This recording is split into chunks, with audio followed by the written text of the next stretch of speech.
Hi friends, ಎಲ್ಲರಿಗೂ ಮತ್ತೊಮ್ಮೆ ನನ್ನ ಚಾನಲ್ಗೆ ಸ್ವಾಗತ.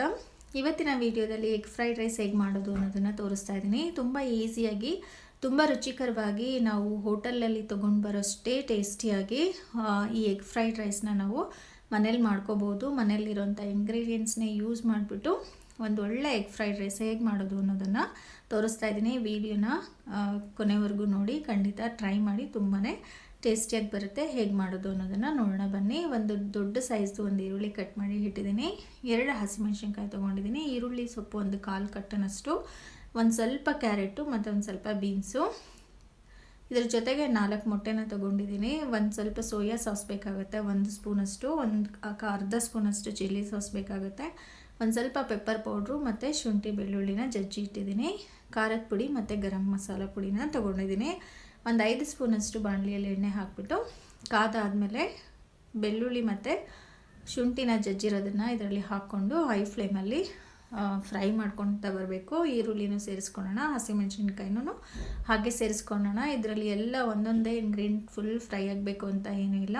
ಒಂದು ಸ್ವಲ್ಪ 50% ಭಾಗ ಎಲ್ಲನೂ ಅದರ ಫ್ಲೇವರ್ ಬಿಡ್ತಾ ಇದ್ದಾಗೆ ನೀವು ಒಂದೊಂದೇ ಸಾಮಗ್ರಿಗಳನ್ನ ಸೇರಿಸ್ತಾ ಬರಬೇಕು. ನೋಡಿ, ಈರುಳ್ಳಿನೂ ಅಷ್ಟೇ ಒಂದು ಅರ್ಧ ಭಾಗ ಫ್ರೈ ಆಗಿದೆ. ಈ ಸಮಯದಲ್ಲಿ ನಾವು ಈರುಳ್ಳಿ ಸೊಪ್ಪು, ಕ್ಯಾರೆಟು ಮತ್ತು ಬೀನ್ಸನ್ನು ಹಾಕಿ ಈ ಥರ ಫ್ರೈ ಮಾಡ್ಕೋಬೇಕು. ಇದನ್ನು ಅಷ್ಟೇ ತುಂಬ ಹೊತ್ತು ಫ್ರೈ ಮಾಡಬೇಕು ಅಂತ ಏನೂ ಇಲ್ಲ. ಸ್ವಲ್ಪ ಅದರ ಹಸಿ ವಾಸನೆ ಬಿಟ್ಟ ಇದ್ದಾಗೆ ಅಷ್ಟು ಫ್ರೈ ಮಾಡಿಕೊಂಡ್ರೆ ಸಾಕಾಗುತ್ತೆ. ರುಚಿಗೆ ಎಷ್ಟು ಬೇಕೋ ಅಷ್ಟು ಉಪ್ಪನ್ನು ಸಹ ಸೇರಿಸ್ಕೊಂಡು ಇವಾಗ ಖಾರಕ್ಕೆ ಅನುಸಾರವಾಗಿ ನಾವು ಖಾರದ ಪುಡಿನ ಸೇರಿಸ್ಕೊಳ್ಳೋಣ. ನಾನಿಲ್ಲಿ 1.5 ಸ್ಪೂನಷ್ಟು ಖಾರದ ಪುಡಿನ ಸೇರಿಸ್ಕೊತಾ ಇದ್ದೀನಿ. ನಿಮಗೆ ಖಾರ ಎಷ್ಟು ಬೇಕೋ ಅಷ್ಟು ಸೇರಿಸ್ಕೋಬೋದು. ಒಂದು ಅರ್ಧ ಸ್ಪೂನಷ್ಟು ಗರಂ ಮಸಾಲೆ ಮತ್ತು ಪೆಪ್ಪರ್ ಪೌಡರ್ನ ಹಾಕ್ಕೊತಾ ಇದ್ದೀನಿ. ಇಷ್ಟನ್ನು ಹಾಕಿ ಸ್ವಲ್ಪ ಮಿಕ್ಸ್ ಮಾಡಿಬಿಡೋಣ. ಇವಾಗ ನಾವು ಇದಕ್ಕೆ ಸೋಯಾ ಸಾಸನ್ನು ಸಹ ಸೇರಿಸ್ಕೊಳ್ಳೋಣ. 1 ಸ್ಪೂನಷ್ಟು ಸೋಯಾ ಸಾಸು, ಒಂದು ಅರ್ಧ ಸ್ಪೂನಷ್ಟು ಗ್ರೀನ್ ಚಿಲ್ಲಿ ಸಾಸ್ ಹಾಕ್ಕೊತಾ ಇದ್ದೀನಿ.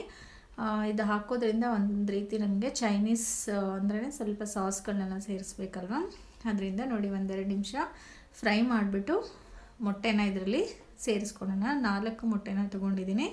ಅದನ್ನು ಸಹ ಸೇರಿಸ್ಬಿಟ್ಟು ಚೆನ್ನಾಗಿ ಹೈ ಫ್ಲೇಮಲ್ಲಿ ಈ ಥರ ಉರಿತಾ ಬರಬೇಕು. ಎಗ್ಗೆಲ್ಲ ಅದು ಸ್ವಲ್ಪ ಚೆನ್ನಾಗಿ ಫ್ರೈ ಆಗಬೇಕು, ಹಸಿ ವಾಸನೆ ಎಲ್ಲ ಹೋಗಬೇಕು, ಅಲ್ಲಿವರೆಗೂ ಈ ಥರ ಫ್ರೈ ಮಾಡ್ತಾ ಬರಬೇಕು. ನಾವು ಎಲ್ಲ ಇಂಗ್ರೀಡಿಯೆಂಟ್ಸ್ನ ಇದರಲ್ಲಿ ಸೇರಿಸಿದ್ದೀವಿ, ಇನ್ನೇನು ಸೇರಿಸೋ ಅವಶ್ಯಕತೆ ಇಲ್ಲ. ಮೊಟ್ಟೆ ಸ್ವಲ್ಪ ಬೆಂದಾಗ ನಾವು ಅನ್ನ ಸೇರಿಸ್ಕೊಂಡ್ರೆ ಆಯಿತು. ನೋಡಿ, ಮೊಟ್ಟೆನೂ ಸಹ ಚೆನ್ನಾಗಿ ಫ್ರೈ ಆಗಿದೆ. ಇವಾಗ ನಾವು ಅನ್ನನ ಸೇರಿಸ್ಕೊಳ್ಳೋಣ.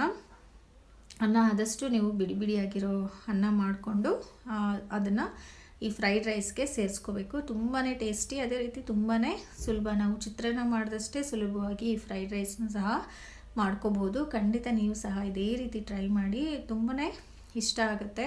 ಅದೇ ರೀತಿ ನೀವು ರೆಸ್ಟೋರೆಂಟಲ್ಲಿ ತೊಗೊಂಡು ಬಂದು ತಿನ್ನೋ ಅಷ್ಟೇ ರುಚಿಕರವಾಗಿ ಈ ಫ್ರೈಡ್ ರೈಸು ಇರುತ್ತೆ.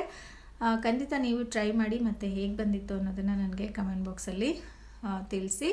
ಅದೇ ರೀತಿ ಈ ವಿಡಿಯೋ ನಿಮಗೆ ಇಷ್ಟ ಆಗಿದೆ ಅಂತ ನಾನು ಭಾವಿಸ್ತೀನಿ. ಇಷ್ಟ ಆಗಿದರೆ ಲೈಕ್ ಮಾಡಿ, ಶೇರ್ ಮಾಡಿ ಮತ್ತು ನನ್ನ ಚಾನಲ್ನ ಸಬ್ಸ್ಕ್ರೈಬ್ ಮಾಡಿ. ಅದೇ ರೀತಿ ಈ ರೆಸಿಪಿ ಮತ್ತು ನನ್ನ ಚಾನಲ್ನ ನಿಮ್ಮ ಫ್ಯಾಮಿಲಿ ಮತ್ತು ಫ್ರೆಂಡ್ಸ್ ಜೊತೆಗೂ ಸಹ ಶೇರ್ ಮಾಡ್ಕೊಳ್ಳಿ. Thank you.